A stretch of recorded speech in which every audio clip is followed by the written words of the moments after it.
estar de Cristo, velho rosto, que prazer,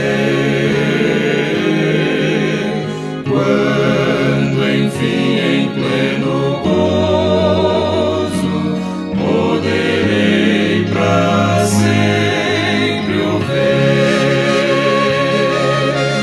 face a face eu hei de vê-lo, quando vier em glória e luz, face a face na sua glória, hei de ver ao meu Jesus.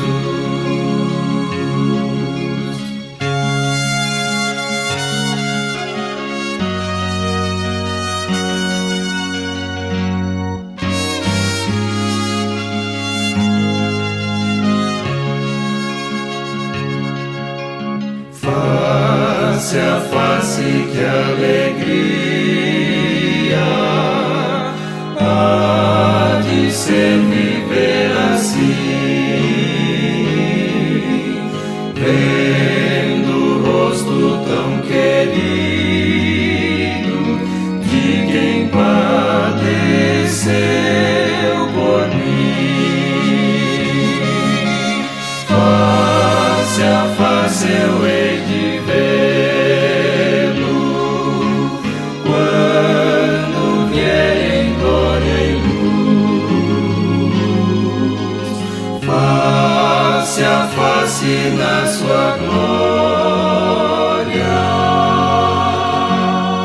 hei de ver ao meu Jesus.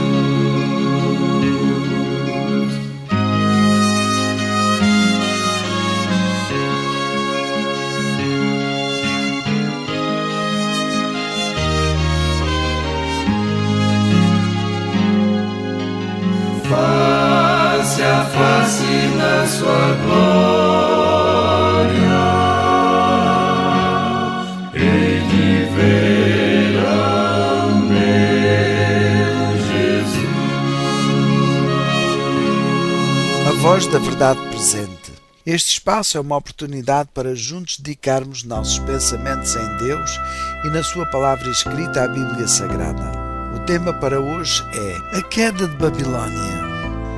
Depois destas coisas vi descer do céu outro anjo que tinha grande autoridade, e a terra se iluminou com a sua glória, e clamou fortemente com grande voz, dizendo: Caiu, caiu a grande Babilônia, e se tornou morada de demónios, e abrigo de todo o espírito imundo, e refúgio de toda a ave imunda e aborrecível.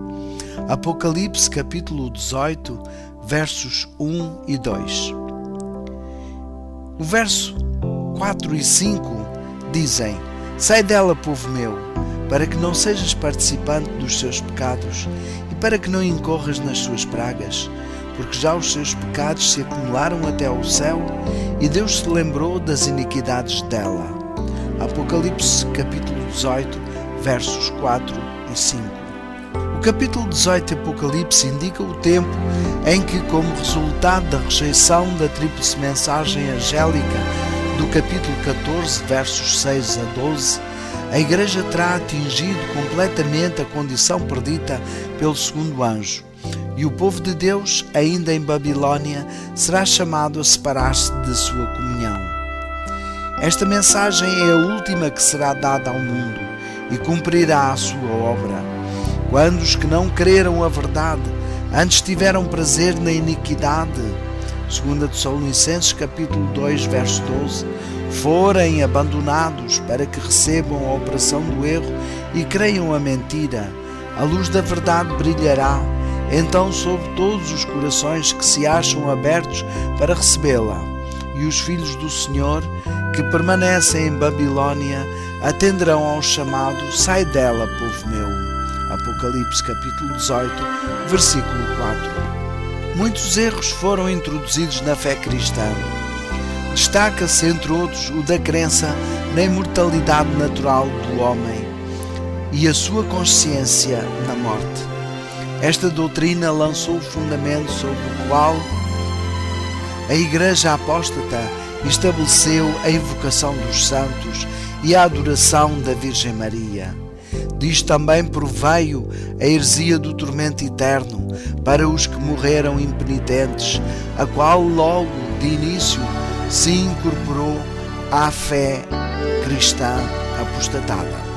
Acha-se então preparado o caminho para a introdução de ainda outra invenção do paganismo, o purgatório, e foi empregue para amedrontar as multidões crédulas e supersticiosas. Segundo a crença popular, os remidos no céu estão a par de tudo o que ocorre na terra, e especialmente da vida dos amigos que deixaram após si. Mas como poderia ser fonte de felicidade para os mortos o saberem das dificuldades dos vivos, testemunhar os pecados cometidos por seus próprios amados e vê-los suportar todas as tristezas, desapontamentos e angústias da vida, quando a bem-aventurança celeste seria fruída pelos que estivessem contemplando seus amigos na terra? No profundo mundo cristão, muitos se desviam dos claros ensinos da Bíblia e edificam um credo com especulações humanas e fábulas aprazíveis e apontam para a sua torre como um caminho para subir ao céu. As igrejas caídas, que são Babilônia, têm estado a promover doutrinas venenosas, o vinho do erro. Esse vinho do erro é composto de doutrinas falsas, tais como a imortalidade natural da alma, o tormento eterno dos ímpios, a negação da existência de Cristo antes de seu nascimento em Belém, a defesa e exaltação do domingo, o primeiro dia da semana, acima do santo e santificado dia de Deus, que é o sábado. O sofisma quanto a ser o mundo criado num período de tempo indefinido é uma das falsidades de Satanás. Deus fala à família humana em linguagem que eles podem compreender. Não deixa a questão tão indefinida que os seres humanos possam manejá-la segundo as suas teorias. Quando o Senhor declara que fez o mundo em 6 dias e descansou no 7º, quer dizer o dia de 24 horas, que ele assinalou pelo nascer e o pôr do sol. O ensino, então, é extensamente exposto dos púlpitos populares de que o segundo advento de Cristo é a sua vinda a cada indivíduo por ocasião da morte, é um ardil para desviar a mente dos homens de sua vinda pessoal nas nuvens do céu. Proeminente entre estas falsas doutrinas é a do milénio temporal.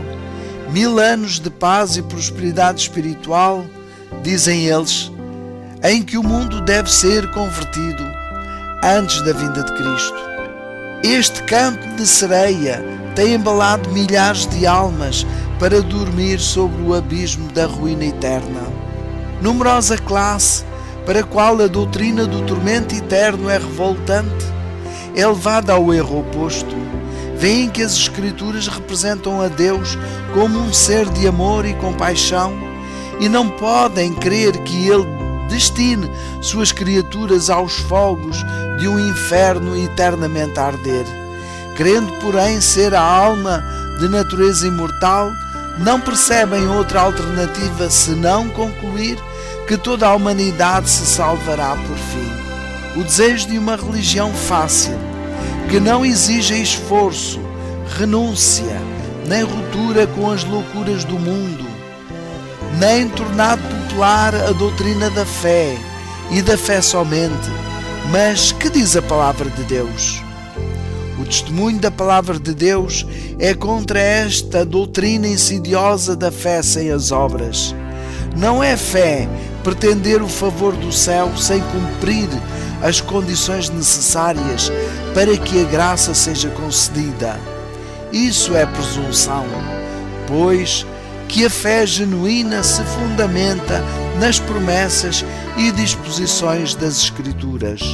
Não há na palavra de Deus semelhante coisa como eleição incondicional, uma vez na graça, para sempre na graça. No segundo capítulo da segunda epístola de Pedro, o assunto se torna claro e distinto. O primeiro e mais elevado dever de todo o ser racional é aprender das Escrituras que é a verdade, e então andar na luz, animando outros a lhe seguirem o exemplo. Devemos dia após dia estudar a Bíblia, diligentemente, ponderando todo o pensamento e comparando passagem com passagem. Com o auxílio divino devemos formar nossas opiniões por nós mesmos, visto termos de responder por nós mesmos perante Deus.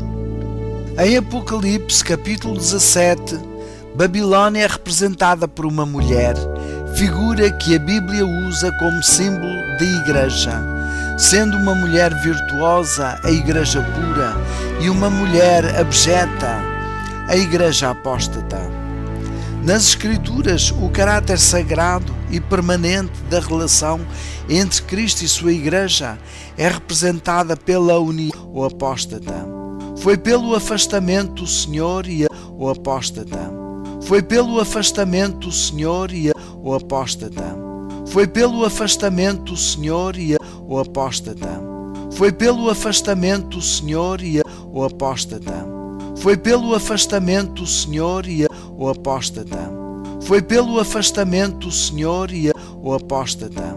Foi pelo afastamento do Senhor e o apóstata. Foi pelo afastamento do Senhor e o apóstata. Foi pelo afastamento do Senhor e o termo Babilônia, ou confusão, pode apropriar da termo Babilônia, ou confusão, pode apropriar da termo Babilônia, ou confusão, pode apropriar da termo Babilônia, ou confusão, pode apropriar da termo Babilônia, ou confusão, pode apropriar da termo Babilônia, ou confusão, pode apropriar da termo Babilônia, ou confusão, pode apropriar da termo Babilônia, ou confusão, pode apropriar da termo Babilônia, ou confusão, pode apropriar da termo Babilônia, ou confusão, pode apropriar da termo Babilônia, ou confusão, pode apropriar das inúmeras seitas com credos e teorias grandemente as inúmeras seitas com credos e teorias grandemente as inúmeras seitas com credos e teorias grandemente as inúmeras seitas com credos e teorias grandemente o príncipe do mal sobre eles exerce sua influência fascinante. O príncipe do mal sobre eles exerce sua influência fascinante. O príncipe do mal sobre eles exerce sua influência fascinante. O príncipe do mal sobre eles exerce sua influência fascinante. O príncipe do mal sobre eles exerce sua influência fascinante. O príncipe do mal sobre eles exerce sua influência fascinante. O príncipe do mal sobre eles exerce sua influência fascinante. O príncipe do mal sobre eles exerce sua influência fascinante. O príncipe do mal sobre eles exerce sua influência fascinante. Com maravilhosa exatidão. Muitos são consolados com maravilhosa exatidão. Muitos são consolados com maravilhosa exatidão. Muitos são consolados com maravilhosa exatidão. Muitos são consolados com maravilhosa exatidão. Muitos são consolados doutrinas de demónios. 1 de Timóteo capítulo 4, doutrinas de demónios. 1 de Timóteo capítulo 4, doutrinas de demónios. 1 de Timóteo capítulo 4, doutrinas de demónios. 1 de Timóteo capítulo 4, de milhares e na verdade milhões de adeptos que teve ingresso de milhares e na verdade milhões de adeptos que teve ingresso nos centros científicos, invadiu igrejas e cortes reais. Esse grande engano, cortes reais. Esse grande engano não é senão o reaparecimento sob novo disfarce, sendo os ensinos do Espiritismo aceites pelas igrejas, removem-se as restrições impostas ao coração carnal, e o professar religião se tornará um manto para ocultar a mais vil iniquidade. A crença nas manifestações espiritualistas abre a porta aos espíritos enganadores e doutrinas de demónios. e assim a influência dos anjos maus será sentida nas igrejas. A Escritura Sagrada declara que Satanás, antes da vinda do Senhor, operará com todo o poder e sinais e prodígios de mentira e com todo o engano da injustiça, e os que não receberam o amor da verdade para se salvarem serão deixados à mercê da operação do erro para que creiam a mentira. 2 Tessalonicenses capítulo 2, versículos 9 a 11. A queda de Babilônia se completará quando esta condição for atingida e a união da Igreja com o mundo se tenha consumado em toda a cristandade. A mudança é gradual e o cumprimento perfeito de Apocalipse capítulo 14, verso 8 está ainda no futuro.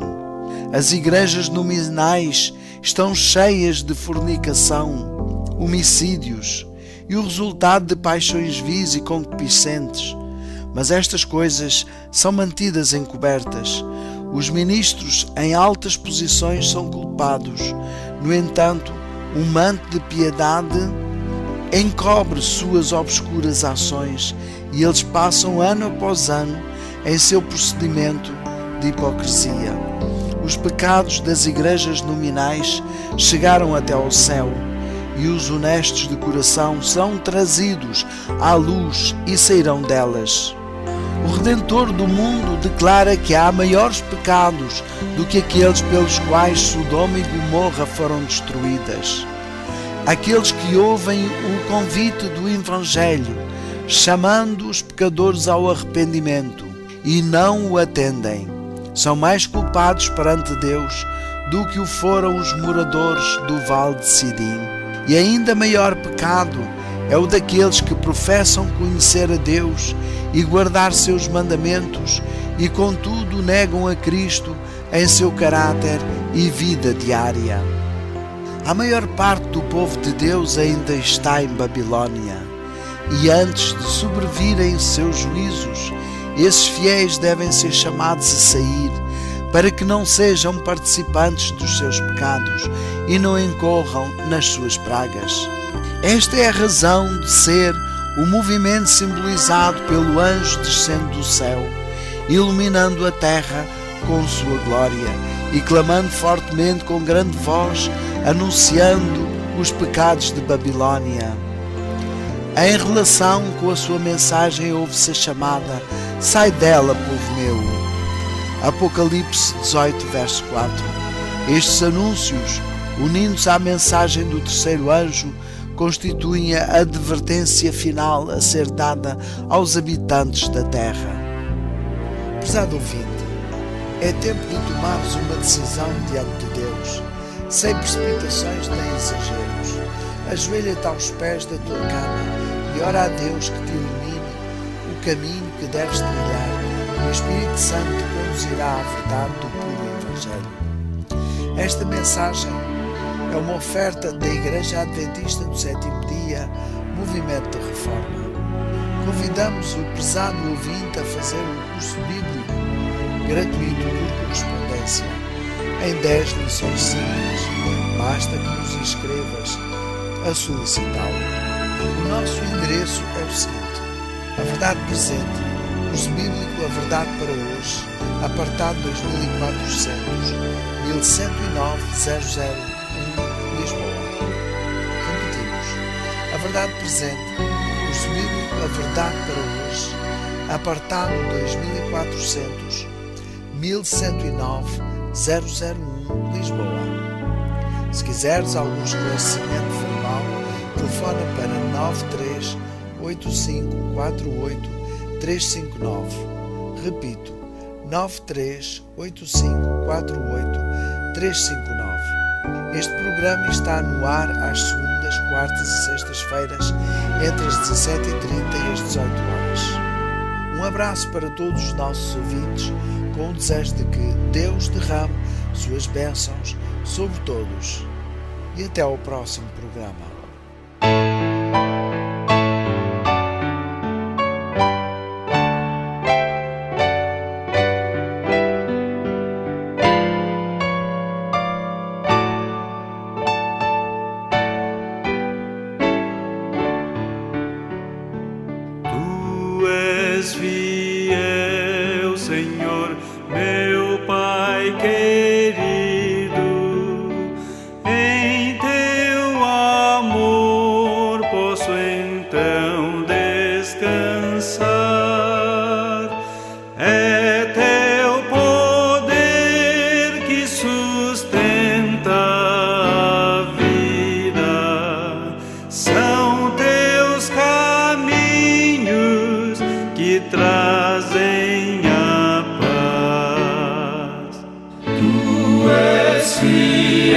Senhor, Tu és fiel, Senhor, dia após dia, Tua mão me conduz.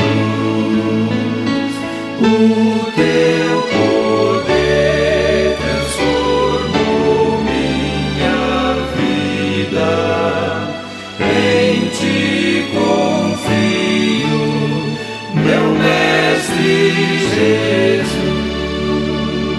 Sou estrelas, flores e mares, a natureza em seu esplendor diz da beleza e cuidado divinos, mostra a grandeza de Deus, seu autor. Tu és fiel, Senhor, Tu és fiel, Senhor, dia após dia, Tua mão me conduz. O Teu poder transformou minha vida, em Ti confio, meu Mestre Jesus.